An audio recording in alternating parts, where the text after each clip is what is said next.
I'd like to thank everyone for joining this evening to learn how you can electrify your ride. My name is Annika Osborne. I'm with Cool the Earth, an environmental nonprofit with a mission to reduce carbon emissions and air pollution. And while we are big fans of walking, biking, public transit, and carpooling, preferably in an electric car, with our Ride and Drive Clean collaboration, we work to advance the adoption of electric vehicles, EVs, and e-bikes in a fair and just marketplace. I'd like to thank the City of Palo Alto Utilities for sponsoring this webinar and our pre-owned EV discount campaign, and Emotion Autos for partnering with us on this program. We have founders Adam and Greg from Emotion Autos with us today. Please wave and say a quick hello. Quick hello. Great. Nice. Thank you. So here's our agenda for the day. We're going to start by talking a little bit about the benefits of driving electric. Then we'll dig right into the incentives for pre-owned EVs, because not only do we have a discount campaign, but there are also some incentives available to lots of folks that we would like to outline. Then I'll pass it over to Emotion Autos. They're going to talk a little bit about why pre-owned. And then we'll do a pre-owned EV showcase. Then we'll talk a little bit about how to EV, which is mostly about how to charge at home and on the road. Then we'll talk a little bit more about our organization, Ride and Drive Clean, and what we're up to. And we'll finish it off with a Q&A at the end. We will be going over a lot of information this evening, and not to worry, we'll be sending you a follow-up email with this presentation. We are recording this presentation, and it will appear on the City of Palo Alto Utilities website in a few days. We will stop a couple of times in this presentation to take questions, and we'll also have a nice Q&A question time at the end. Okay, so there are many benefits to driving electric in California. Our passenger vehicles are the single largest source of GHG emissions, representing up to 50% of our individual carbon footprint.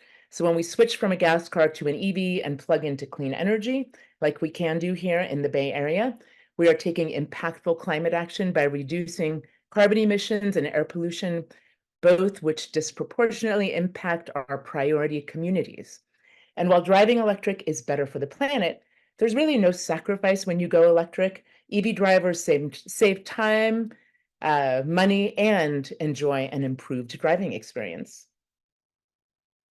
So EV drivers save time by skipping the gas station and with fewer maintenance visits. It's basically rotating your tires and replacing windshield wiper fluid. And EVs are a little bit more fun to drive. What I really like is the extra torque or power that you have when you drive an EV. So I can quickly accelerate when I'm getting on the freeway, and then I can just kind of glide into the lane that I want to be in when I want to switch lanes. I love the quiet and smooth drive, which makes for great conversations when you're on a road trip. And for me, the high safety ratings were a really big factor when going electric, especially when I had teenagers at home learning how to drive. And we save money with an EV. But although early EV drivers did pay a high premium for electric cars, today's EV drivers often save money, particularly with a pre-owned EV. And here are some reasons why. It costs much less to fuel an electric car. Fueling a gas car can be 2 to 5 times more expensive than fueling an EV, depending upon where and when you charge it. Electricity prices tend to be more stable than gas prices, as we've seen in the past few years. In addition, maintenance costs are 40% lower for EVs. And then there are a bunch of incentives available, which can significantly bring down the cost of purchasing or leasing an EV, particularly for people in low wealth communities. So let's dive into the incentives and see how you can save money. So there are basically 5 types of incentives that can help you save money when buying a pre-owned EV, depending a bit on your income and your residence. So the federal tax credit, or the Clean Vehicle Credit, has been updated for 2024.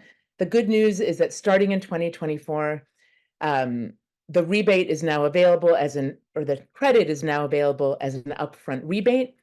That's cash on the hood when you buy your car. and you don't need any tax liability to qualify. The dealership that you're working with, though, has to be signed up with the IRS, so make sure that you verify that. PG&E offers a pre-owned EV rebate for their customers for $1,000 for pretty much anybody who's in the PG&E service area, and up to $4,000 if your income qualifies. Depending upon where you live and who provides your electricity, there may be additional utility and CCA incentives.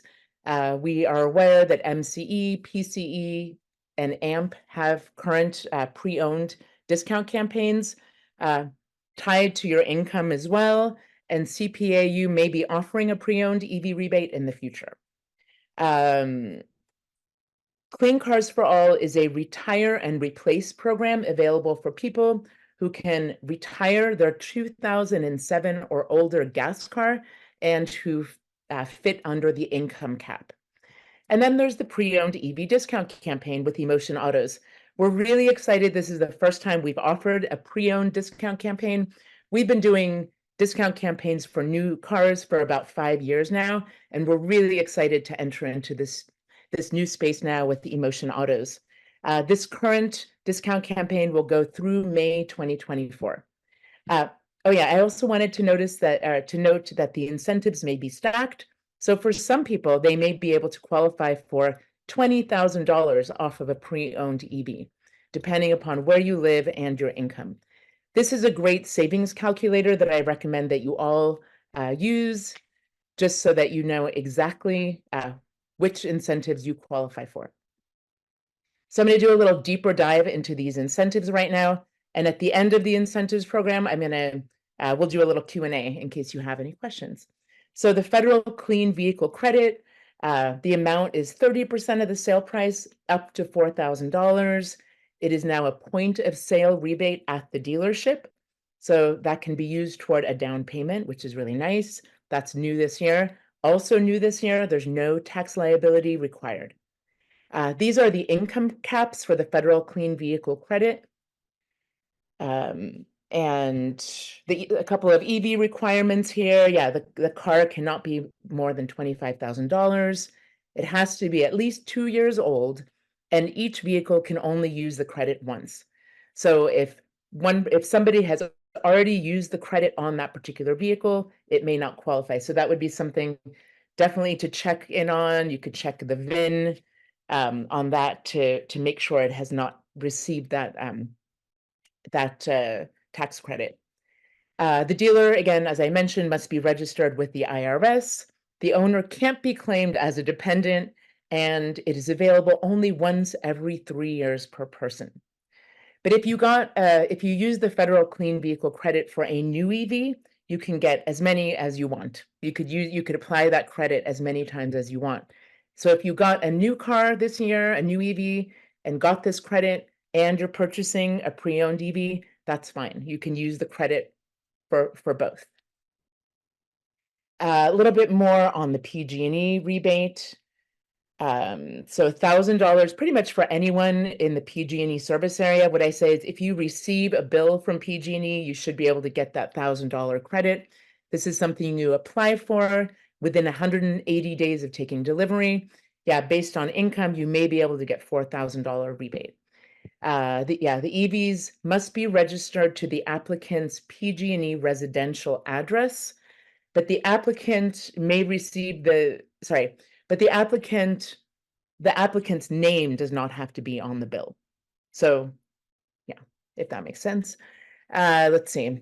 Yeah, you can purchase or lease an EV or plug-in hybrid. And yeah, with PG&E, the applicant can receive a rebate for up to 3 EVs for the life of the program. This is a pretty new program that's been around for just about a year. PG&E used to have a program, so if you already bought an EV like 3 or 4 years ago, you may have received an $800 credit. This is a whole different program that just kicked off about a year ago. A little bit more, I don't really have a slide for the CCAs and small utilities because there are so many different ones that are offering programs.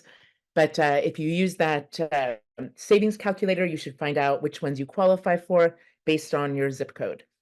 So Clean Cars for All is for people who can retire a functioning 2007 or older gas car and who is under the income caps.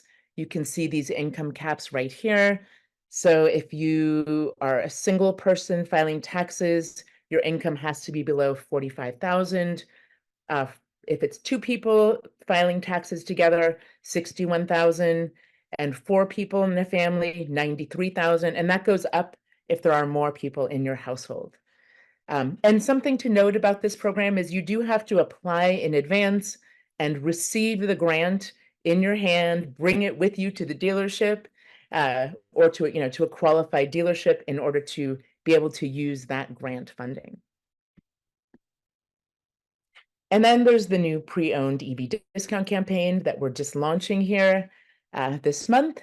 The deal for this discount campaign is that pricing will be 5% below the estimated retail price, which is calculated by Emotion Autos.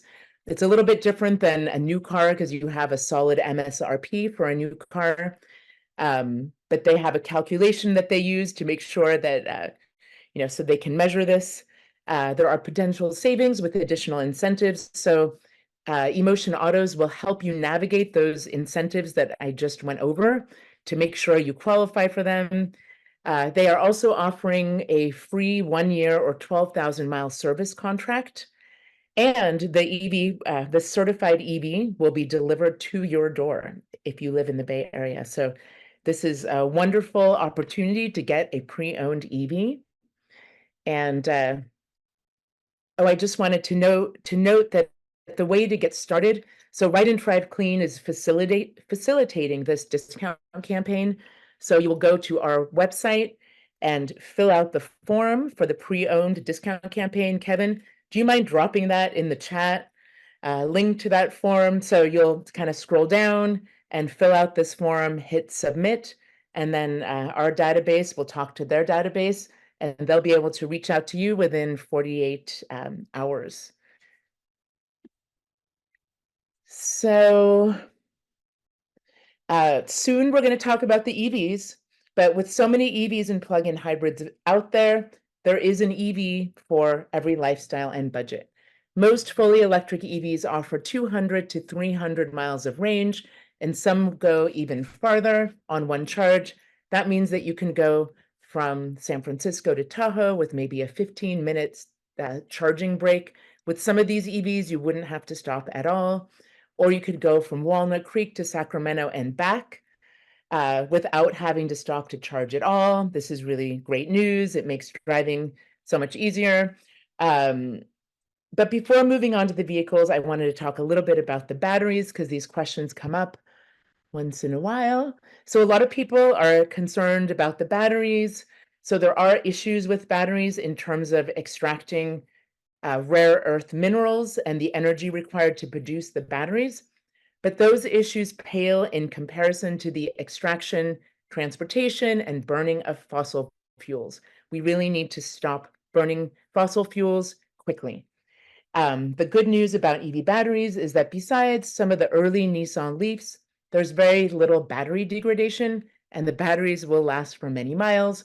We're really not talking about replacing batteries in EVs.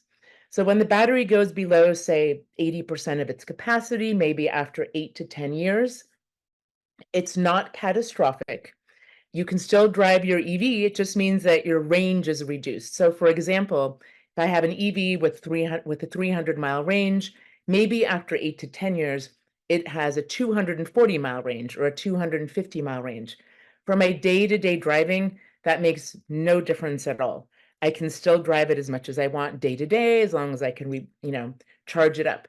It just makes a little bit of a difference. You may have to stop a little bit more often if you're on a road trip. But the exciting news is that when your car has come to maybe the end of its life for you, like the range isn't really enough for your needs, there's the second life of EV batteries. Using battery for stationary storage, which is something that our utilities are very interested in for grid stabilization. So we produce a lot of solar energy in the United States, and if we don't use the sun while it's shining or store it, when the sun goes down, it's gone. So there's a lot of research being done right now to transition EV batteries, like old EV batteries, into stationary storage. And then after being used to store energy, 98% of the minerals and in the batteries can be recycled. Even these rare earth minerals like cobalt can be purified and reused. So this is really good news. And now we're going to focus on the EVs. So I'll hand it off to Adam Borison, who's the CEO and co-founder of eMotion Autos. Take it away, Adam. Thank you so much. Do you want to pause for questions at all, or do you? Yeah, I see that question, Lily. Palo Alto is not under PG&E, and Palo Alto is looking at, they're exploring an EV, pre-owned EV rebate, but it has not been confirmed or, released yet. They're still kind of working on that. Interesting. Okay, great. So, Adam, do you want to continue on? I think Sure. Yeah. So this is again Adam Borison, eMotion Autos.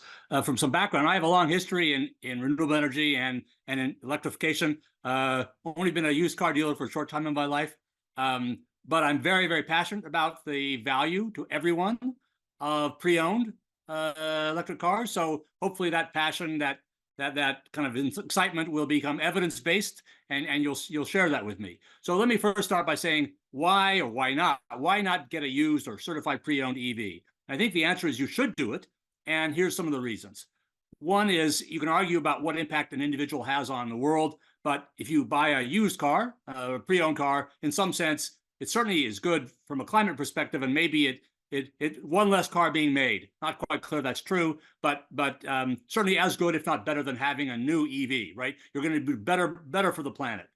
The other thing, which I think is quite evident from the marketplace, even though there's a lot of up and down, it is just cheaper. Basically, you save money. You save money, of course, operating the car, but you buy a cheaper car, you save the planet. Good for you too. And that's excluding incentives. The incentives are an add-on benefit to that. The third piece, which I hope to demonstrate to you, is you have an amazing choice of brands, models, makes, at least through us, and that's part of the sales pitch here. But there's a lot of choices. So if you say, I really like a purple, whatever, Fiat 500e from 2014, whatever, with a bright orange, you can get one of those. So there's a lot of possible choices, even more than in the new market in some ways. And I think kind of the summary is there's certainly some downsides to having a used car, no doubt about that. But I think the downside is very modest, or zero, frankly, compared to a new car. And so I'm a proud owner of two used electric cars, and I think it's a great thing. So that's I would encourage you to think that way, at least consider it. Next slide. So, but again, let me just give you some pointers. I don't call these concerns or issues, but let me just talk about some of the things that it would be natural to think about. The first one is depreciation, right? It's a used car.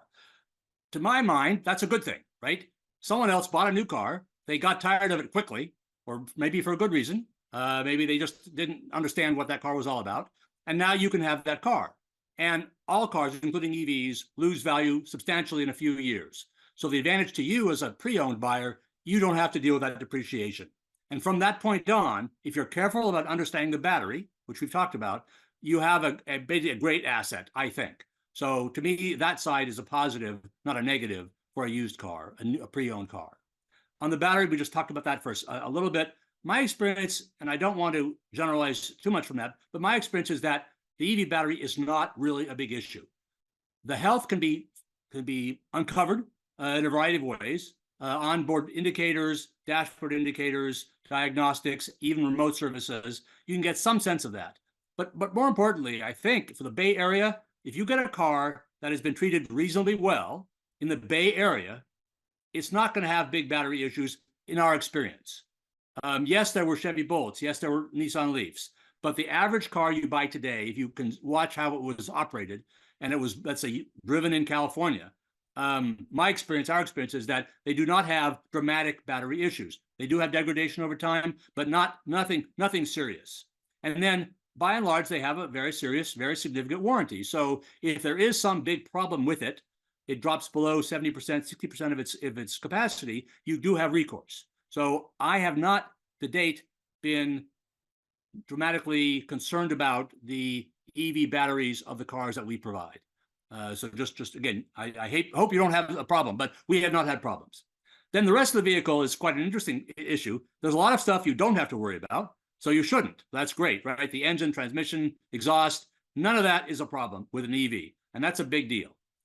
The rest of the car does have the problems it might typically have. Some a little bit worse than with a regular car, like maybe the tires wear out faster because it's a heavier car. Some a little bit better than with a regular car, but there are going to be the usual things, but they're quite minimal, right? As Annika would tell you, many people that have owned electric cars find themselves just rotating the tires, and that's about it. Very few problems at all. And then there are these quirks that, again, in our experience, there are things like the 12-volt battery, the tires, if you have a heavier car, you just need to be careful about those. But the bottom line is the EV battery is not much of an issue, and the rest of the vehicle will generally do as well, if not better, than a regular car. So I think that's a great thing. As far as servicing is concerned, and that's true of new and used cars, important to be, if you buy a used car, you have to think about, well, how can I get it fixed? It's not under warranty. Usual mechanics can handle some of it. It's nice to have an EV-friendly mechanic because even things like brakes are a little bit different. And then as far as the battery is concerned, almost all the time, you'll just go to the dealer. So I don't view any of those as issues. So I guess I'd say my summary of all these pointers is, sure, it's different. It's not the same exactly. Got to be not the same as a new car, not the same as a gas car, but it's a great thing to do. And it isn't difficult at all. And so that's our experience. Next slide. So I would like to talk a little bit about the wholesale market because I'm going to basically be pitching that. You can go to Craigslist, you can go to you can go to your local dealer, you can go on El Camino, you can try to find a used car, used EV. And we have found some deals out there that are great. Our business is different. We are your access to the wholesale market. And regular people are not aware of this. I wasn't aware of it, but there are 35 million used cars sold every year in the United States, far more than new cars. And there's a whole wholesale market. Right now, within 500 miles of where we're sitting, maybe where you're sitting, these are some of the cars available. There are more than 1,000 Chevy Bolts currently for sale in the wholesale market, which we have access to. More than 400 Model 3s. Model 3s are becoming available every 5 minutes. And even maybe, 26 Porsche Cayennes, if you wanted a Porsche Cayenne. So my view is that the used market's pretty exciting. The wholesale market's pretty exciting. I can get a used EV, and if I really want an unusual one, I could get one of those. If I wanted a regular one like a Chevy Bolt, I could get one of those. You don't have access to that. We work in that market. We give you access to that market. In fact, that's what the next slide says, I think, if I remember correctly. Oh, sorry. Yeah. So the next slide after this. So, but there are some downsides to working the wholesale market. So the pros are the big selection I just talked about. The process, surprisingly, is the exact opposite of the retail market. The wholesale market is transparent and honest, by and large, which is a shock to me, probably a shock to you. That you will get, if you get into the wholesale market through us, for example, you will get pictures more than you could possibly want. You'll get reports more than you could possibly want. And the auction house, by and large, will live up to what it says, because otherwise they'd be out of business. So when you get a car through the wholesale market, let's say via us, generally, we've never had anybody unhappy about that they will get what they expected because there's a lot of clarity in that. Again, it's not the easiest process all the time. So the other pro, I guess, depending on what how much you enjoy doing this, is you can avoid the whole used car dealer game. Not all dealers are horrible. There are many dealers that are very good, EV dealers included, but many are not, just to be blunt, and you avoid all that by working through the wholesale market. The cons, just again, we're going to be absolutely clear. The cons are you do not get to inspect the car. You do not get to drive the car. Now, if it's a vanilla car like a Chevy Bolt, you could probably drive one somewhere else. If it's an unusual car, maybe not so easy, but you do not get to do that, just to be clear. And then the process is not the same. Again, you're working through us. You don't get to just go down to the corner and buy the car. That's not going to happen. It takes a little bit longer, not an incredible amount of time, and it's a little more involved than just buying it from the dealer down the street. But I tend to think it's a great way of approaching the market. It's a new territory. We're relatively unusual doing this, but I happen to think it's a great idea. Hopefully you will too. So yes, we do help with rebates. Yes, we help with all that. So as I earlier said, I'll say it again. The thing that we do for you is bring that market to you. And again, it's unusual. Not quite sure why other people don't do this, but we work with you to find you the car you want in the wholesale market, which we have access to. So we talk to you initially. What kind of car do you want? Oh, I'd like a Chevy Bolt. I'd like a Model 3. I'm not really sure what I want. I'd like a plug-in hybrid. All that conversation we have. We narrow down to something, one or more cars that you say, like Annika, you know, I really know what I want. I want a Model Y, I want this color, and I want this many miles. And I want it to be really cheap. So that's fine. We'll narrow down to that. And then we agree. He says, okay, you tell us that's what you want, that you'll buy it if we get it. We go out and find it. And then we work in the wholesale market, which is a bidding process. We have to bid for the car. We have to get their shipped here. We have to do all that. But generally, we succeed and you get the car you want. And that's that. If we can't find it, which does happen, I think it's happened once, then we just give you your money back. Or you might change your mind. There's what has happened. Sometimes people realize, no, I actually didn't want this one. I wanted that instead. And so we can shift gears a bit. But that's the process that we work through. And we do, basically because of our background and all that, we do work closely with people on all the incentives, on all the charging issues, all the servicing issues. So our goal, which I didn't say at the beginning, our goal is to get the average person into an electric car in a positive way, right? In a way that's good. So that means a car that's good, a process that's reasonable, servicing that we understand, charging that we understand, all those kinds of things, incentives that we take advantage of. We're trying to help people do that. That's what we do. And make a little bit of money on the side, possibly. We don't know about that yet. But anyway. Adam, there's a question that came in. It kind of relates to the slide with like the inspections and, you know, all this. So when purchasing a used ICE, some cautionary points to look at are, you know, if it's been in a flood, major accidents, or engine damage. What are potential damages to look out for in a pre-owned EV? Yes, yeah, we have the same rules, so we actually have to send you a report that shows it has not been in a flood. So we give you a report on the MV, as it's called. We give you a Carfax, give you a condition report. So you'll get all that work. Some of the same things could have happened to it, like it could have been flooded, but the issues are probably more like the ones that have come up here. You do want to know if it's been abused. So you can get some history about the car. And then these condition reports will have great details. They are in big trouble if they sell you a car that has a problem that they didn't tell you about. So we will get a condition report on all the systems in the vehicle. You know, everything: suspension, brakes, tires, steering, interior, dings. All those things will be given to you in gory detail. What I would say is that as far as the issue that I think does come up, since you don't have an engine, transmission, etc., is the has the car been driven really poorly by somebody? So getting a one-owner car is a good idea. Getting a car that's been leased by somebody in California, those things are good. A car that's maybe been abused would be a difficult thing. It would be hard to get that by the system, but that would be something to watch out for. Great, thank you. We do. We watch out. That's what we do for you, basically.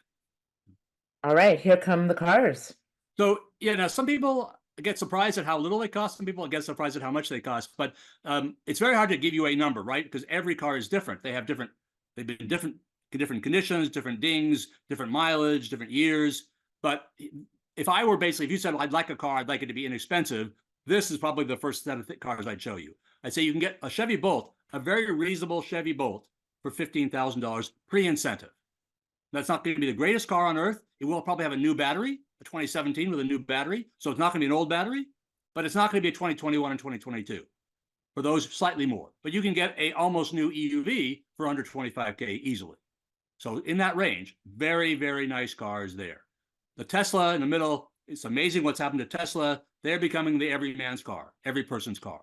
You can now get we have a couple. We can get a perfectly nice Tesla Model 3, some with low miles, some with all-wheel drive and long range, for certainly under $25K, getting close to $20K. Now, again, that's not going to be the greatest car. You want a great one, maybe $30, $35. But you can get a very nice Model 3 at a fairly low price, pre-incentive. And again, with the federal cap being $25K, you want to keep that under $25K for people that can get the incentives, the IRS incentives. And then the Nissan Leaf, unfortunately, the Leaf is under recall for the rear camera. So in some ways you can't sell that every way. I mean, there's some programs that prevent you from selling that. But the Nissan Leaf and Leaf Plus are another great idea. There's some issues, of course, with the CHAdeMO plug being kind of going out of fashion, but another great deal, and the prices are very reasonable for those. Those are the three cars I'd say, vanilla cars, hatchbacks or sedans, not snazzy, maybe not sexy, incredibly good range, incredibly good price, all available quite a bit. Next one. If you want to go up slightly more expensive or slightly snazzier, EV6, an incredible car. We just sold our first one, 2023.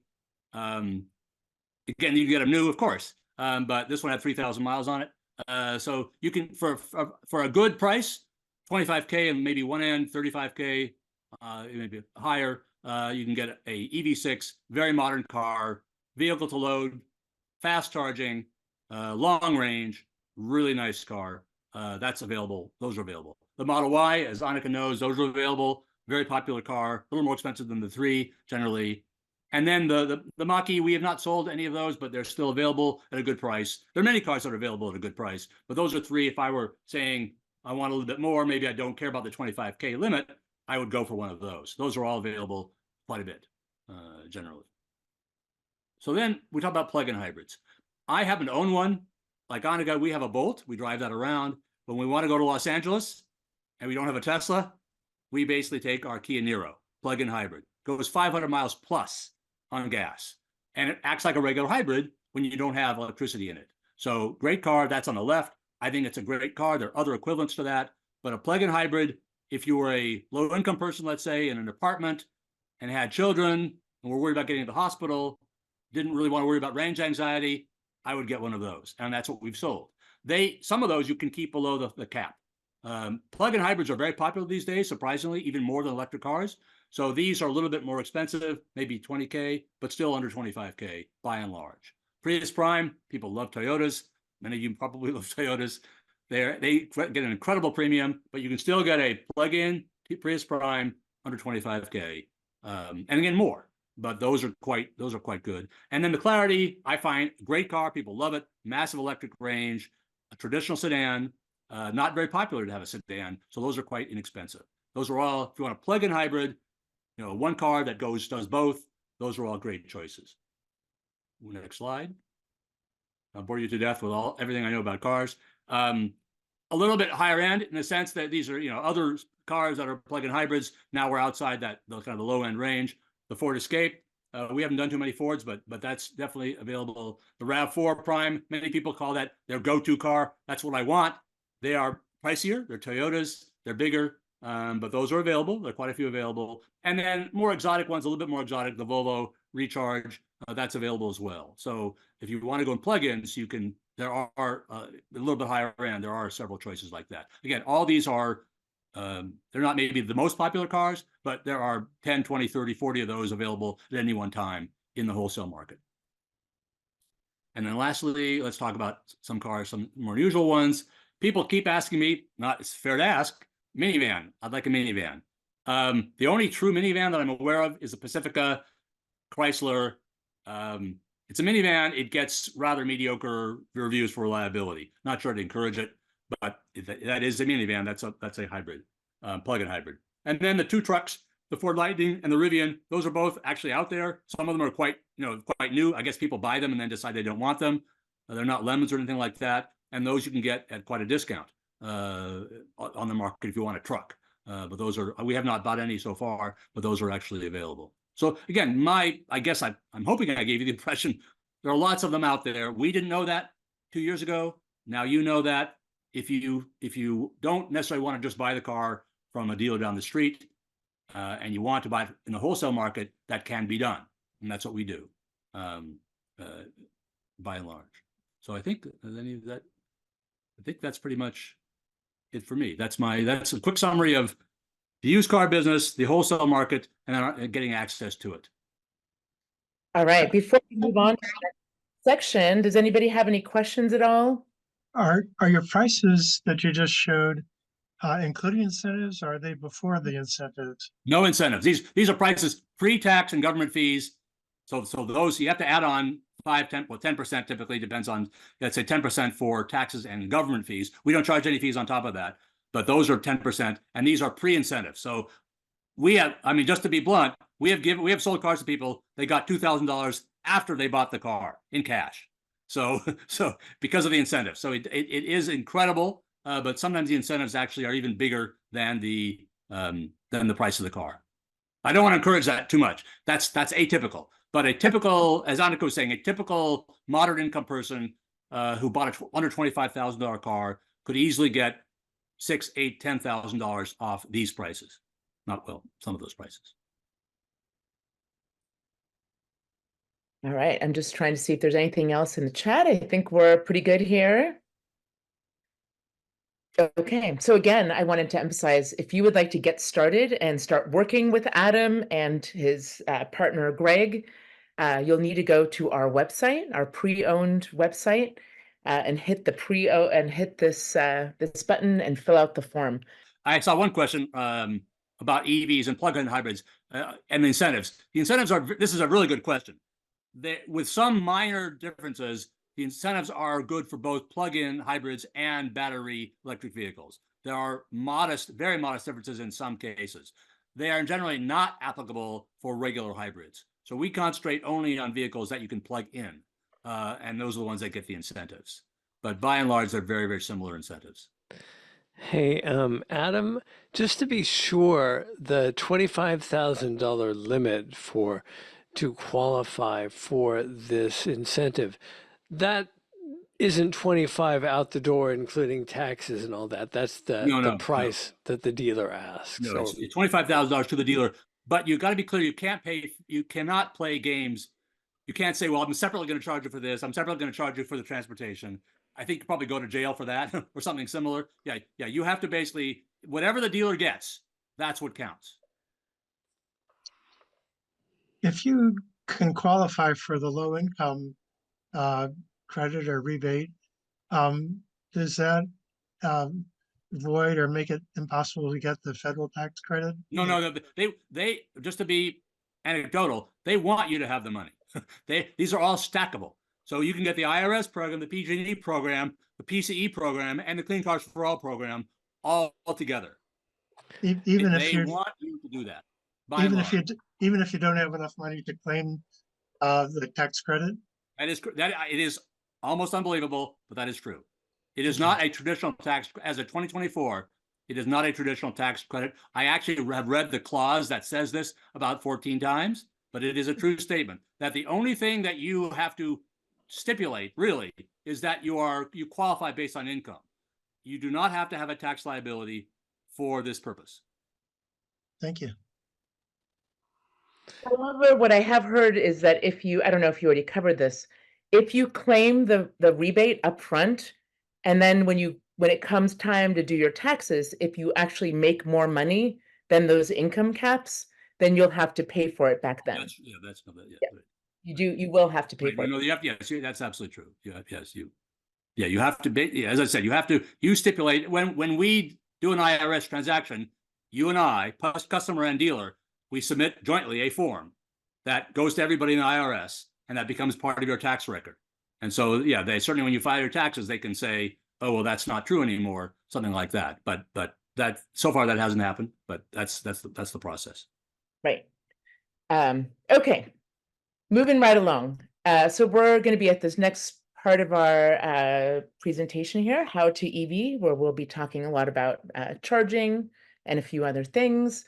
So people do get worried about charging, but for most people, 80 to 90% of charging is done at home or at work. And it's easy. At home, you can just plug in your charger that comes with your EV into a standard 120 volt outlet. There are no install costs besides perhaps an extension cord. You want to have a heavy duty grounded extension cord, and it will give you around 40 miles of charge in 8 hours. In the Bay Area, on average, people drive 25 miles per day. So this simple solution called Level 1 works out great for most people. And I will say most people, before they get an EV, think that they need a Level 2 charger, but really most people don't. And I'll give an example. Peninsula Clean Energy did a study of all of the people who live in the peninsula in their service area, and they found that based on the amount of driving that people do, 94% of people would be fine with just Level 1 charging. So level 2 is overkill for most people. However, if you drive more than 40 miles a day, a good option is first to see if you can charge at work. And if not, you're going to want to purchase a home charging station for level 2 charging. I want to point out, though, that charging an EV is very different from filling up a gas car. So when I had a gas car, I would wait, probably not wisely, until my tank was down to 1/8 full or so. Then I would go to the gas station, fill it up all the way. Then I would drive all week. I'd go back to the gas station every week. But with an EV, you're really just topping off what you use that day. If you have the ability to charge at home or at work. So for me, I drive about, somewhere between 15 and 40 miles a day. So I'm really just topping that off. I'm going between 60 and 80% of my battery charge on a day-to-day basis. So the first step for level 1 or level 2 charging is really to check with an electrician. Level 1, it's just to make sure that where you plug in, you don't have too many different outlets that are tied into that same circuit, because you don't want to blow your circuit. If you're familiar with your own electric panel and you feel like you're confident that you're not going to blow your circuit, you probably don't need to check in with an electrician. For level 2, it's not super complicated. You basically want an electrician to wire a 240-volt outlet so that it's near where you park your car. And then you can pick up a charging station from like a big box store. You could buy it online, and you just plug that into the 240 volt outlet that has been conveniently located close to where you charge. There are so charging away from home is easy too. There are many level 2 public chargers available, so you can charge when you're around town running errands. I like to charge when I go to my yoga class or when I go to farmer's market. I can pick up like 25 miles or so in 1 hour. So that's really great. But when I go on a road trip, I focus on fast charging with level 3 charging, which is the fastest charging available. You don't want to mess around with level 1 or level 2 if you're trying to get somewhere quickly. So currently there are 3 standards for level 3 charging. You can see under fast charge there, the one to the left is the CHAdeMO standard that's only used now for new Nissan Leafs and some of the older Japanese cars. I don't know, Chip, does the Soul use CHAdeMO? I'm curious. No, so you probably have CCS charging, yeah. So yeah, most EVs. So the one on the right is the Tesla standard, also known as NACS, the North American Charging Standard. The one in the middle is the CCS standard that most EVs have. So I do want to say that we're transitioning right now. All of the EV manufacturers are transitioning to the NACS standard, to the Tesla standard, because we found that to be the most reliable standard. While other EV charging, with CCS, the reliability of those chargers is around 75%. We found that the Tesla supercharging stations have a 99% reliability. So all of the EV manufacturers are moving to the NACS standard so that those cars can charge up at the Tesla superchargers, which are growing exponentially. So this 2024 is kind of a transition year. And so this is the year when manufacturers will be sending out adapters to EV owners who currently have the CCS system in their cars. So far, Rivian and Ford has started sending out those adapters, and every manufacturer is going to be sending those out. Actually, not Nissan Leafs. They're not getting that capability, but they'll be sending them out sometime this year, around the summer is what I've heard.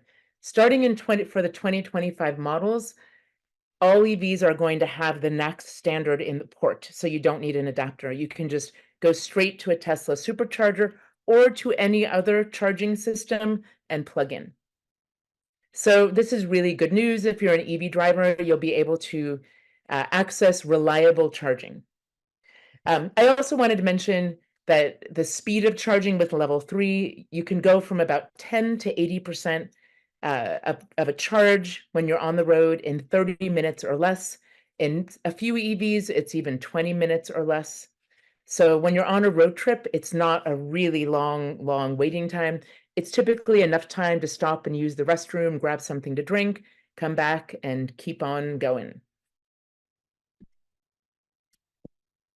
So once you start driving electric, it's ideal to charge your EV from rooftop solar. There's a federal tax credit available for the next 9 years for 30% of the cost of rooftop solar and storage. It's a great feeling to charge your car from the electricity that you generate from your own home. And of course, it's a little more resilient if you have a battery as well. If you're not ready for solar, City of Palo Alto Utilities electricity is already carbon neutral, and CPAU has some of the most affordable electricity around. To make the most of renewables, they recommend that you charge your EV during peak solar hours, and if that's not available, after midnight. City of Palo Alto is transitioning to time of use rates in the next near future. Other utilities and CCAs have clean options as well, and some offer special reduced time of use rate plans, so you can get really affordable electricity during certain times of the day. That's typically between midnight and 3 p.m. And every utility and CCA recommends that you charge during the day when the sun is shining, if that's available to you, so we can make use of all of the great solar energy that we have available on our grid. If that's not available, after midnight is the recommendation. So there are several EV charging solutions for people who live in apartments and condos, and there are more solutions on the way. So if a charging station is not available at your condo or apartment, some people charge by plugging into a standard 120-volt outlet if that's available and allowed. There are these new smart outlets that are an inexpensive solution to charging. If you're in a parking lot or something in an apartment building, it also handles billing. So that's something to explore. You can reach out to me if you have questions about that. A lot of people charge at work. The great thing about workplace charging is that it's usually during the day when the sun is shining. So we're making the most of that, all of that excessive solar energy that we have. And other people charge using public fast chargers. As I mentioned, you can get 70% of your battery charge in less than 30 minutes in most EVs. If you're in this situation, if you live in a multifamily property, check out EV Match. It's a peer-to-peer charging solution. And finally, advocate. A lot of property owners or property managers don't know much about EVs and what is required, but if you let them know that you're interested in charging your EV there, you're actually going to be doing them a favor as we transition all of our cars to electric. Okay, a little bit about charging on the road. So taking a road trip is getting simpler all the time. There are thousands of public charging stations available that provide fast charging.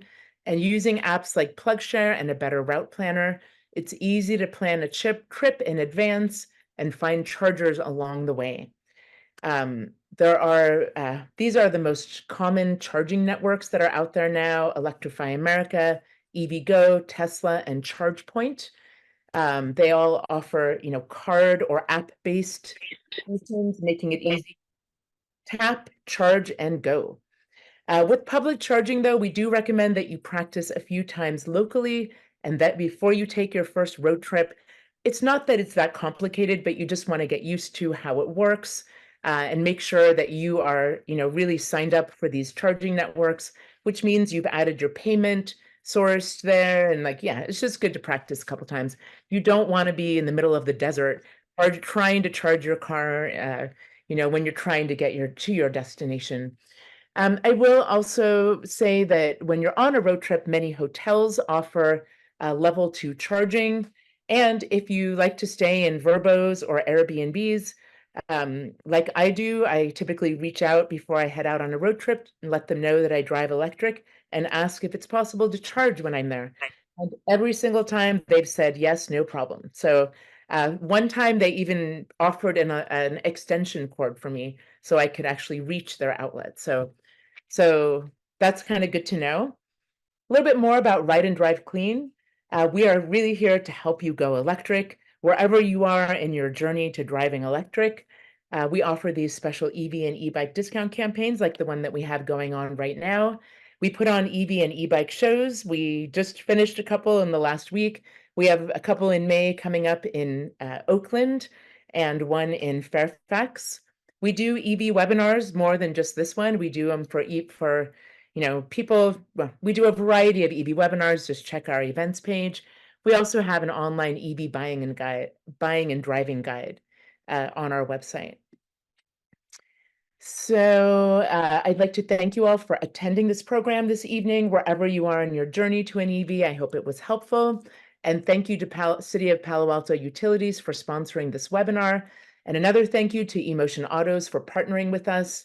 If you can make the switch to driving electric now, we're here to help. The sooner the better. If you're not ready now, can we have your support by pledging to make your next car electric? Our biggest ask really is please don't buy a new gas car. It will be on this earth emitting carbon and air pollution for the next 12 to 15 years. I'm seeing a couple questions. Can I trade in my vehicle even if it's a newer model? So does that mean, Camilla, that you've leased your vehicle? Or purchased? I know people who have traded in their leases early. Of course, you can always sell your car if, on your own through Craigslist, or maybe, through other means. That's always available. If you own it, you can always sell it. Absolutely. Even if you okay, so as long as you would then, I've been in this boat before as well, so you can sell it and then you take the money that you get when somebody buys it and put that toward your loan, and hopefully it will cover that and give you a little extra.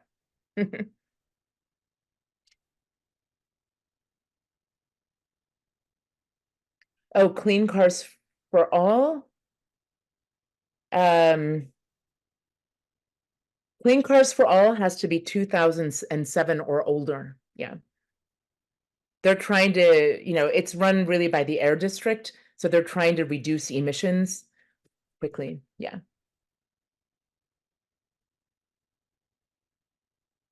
Okay, what else? How long? Okay, yeah, through May. Great. Great. Linda, Susan, great. This is why we're doing this. We realize it's complicated. The incentives are complicated. It's hard to know, is this going to be a good car or not? So that's why we're putting on these programs and running this pre-owned EV discount campaign. We're really happy to be partnered with eMotion Autos, who is able to offer you a certified pre-owned EV.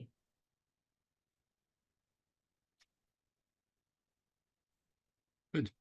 Thanks. I will do my best to respond quickly to all the people that filled out forums. Can I trade in an old Nissan Leaf 2011 for a newer EV?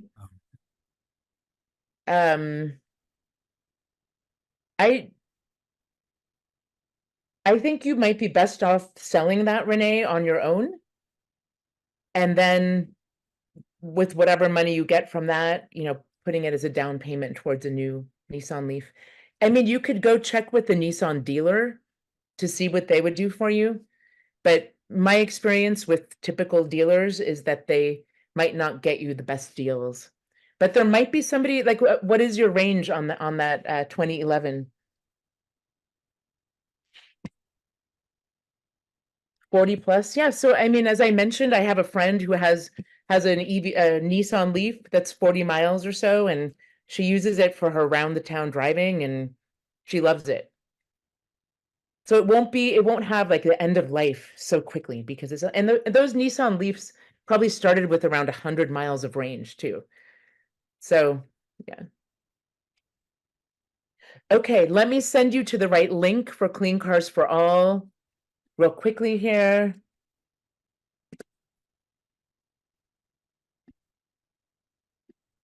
So you can While you're doing that, one I think possibly important point, while it's a state program, CARB managed, it is administered by the air districts. Almost everything we've talked about is the Bay Area Air Quality Management District. If you live outside the Bay Area, you may be subject to another air district, and the rules may be slightly different. Yeah.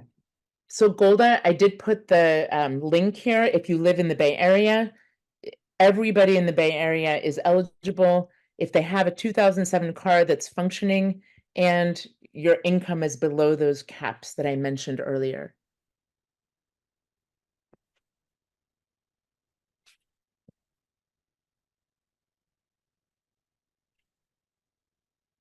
And once you have that grant in hand, I think it takes about 4 to 6 weeks to receive the grant. Then you can take it to a dealer like eMotion Auto and they can process it. And if you qualify for that Clean Cars for All, you probably qualify for other rebates as well, depending upon where you live. If you're like in the MCE service area, you could qualify for like $22,000, depending upon where you live. Pretty exciting stuff. Oh yeah, how somebody is asking, once you get the grant, how long can you keep it until you use it? Pretty sure it's 6 months. You have 6 months to get the car. What are you thinking, Adam? 90 days. I mean, but they will almost always give an extension. They want to give the money away, just to be clear. 90 days and another 90 days is quite likely. So Adam, do you see this question from Roy? Yeah. Yeah. These Carvana, CarMax, they buy cars wholesale. They are not in the wholesale business. So every car you see, CarMax, or every car that you see actually is a retail car. There's another market that you don't have access to at all. So it's a different market entirely. Just to be, if that's clear. All right. I'm going to go ahead. Thank you, Adam. Yes, I see some people have already signed up, so you'll be getting more as our database talks to your database. I gotta get back to work. Yeah, exactly. You don't have more time for this. All right. Have a good night, everyone.